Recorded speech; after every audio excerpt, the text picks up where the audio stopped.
Bonjour, c'est Virginie. La leçon d'aujourd'hui a pour titre « Une nuit à ne pas oublier ».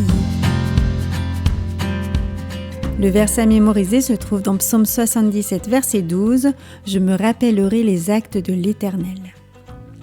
Généralement, les anniversaires de naissance sont des fêtes amusantes.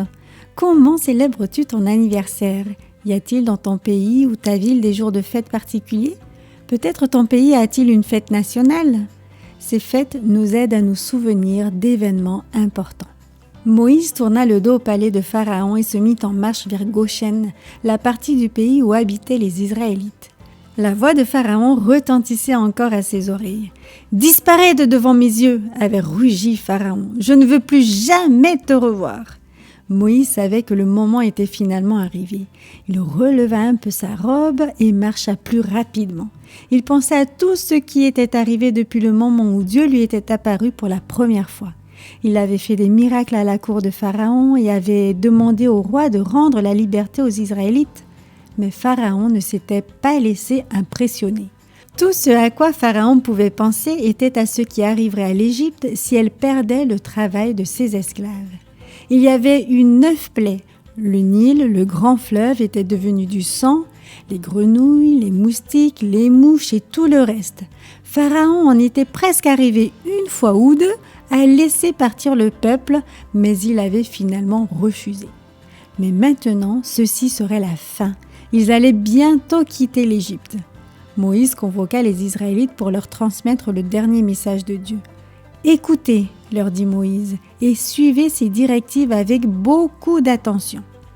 Chaque famille choisira un agneau mâle d'1 an, sans défaut.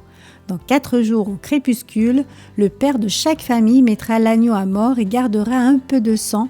Il trempera la branche d'hysope dans le sang, puis il badigeonnera de sang les poteaux et le haut de la porte de sa maison. Ensuite, plus personne ne sortira de la maison jusqu'au matin. Il est très important que vous fassiez cela, continua Moïse. Cette nuit-là, à minuit, le Seigneur passera dans tout le pays d'Égypte. Il frappera les premiers-nés de chaque maison, depuis le palais du roi jusqu'à celui du prisonnier dans sa cellule. Même les premiers-nés du bétail mourront. Mais le Seigneur passera par-dessus les maisons qui auront du sang sur les montants et le haut de leurs portes. Comprenez-vous bien ? Un murmure indiqua que la foule avait compris.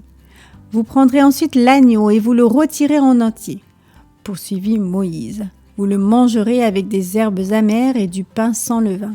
S'il y a des restes, vous les brûlerez au feu. N'essayez pas de garder les restes. Si votre famille est trop petite pour manger tout un agneau, réunissez-vous avec une famille voisine. Mais les 2 familles devront mettre le sang sur les montants de la porte de leur maison. » Une fois de plus, la foule murmura sa compréhension.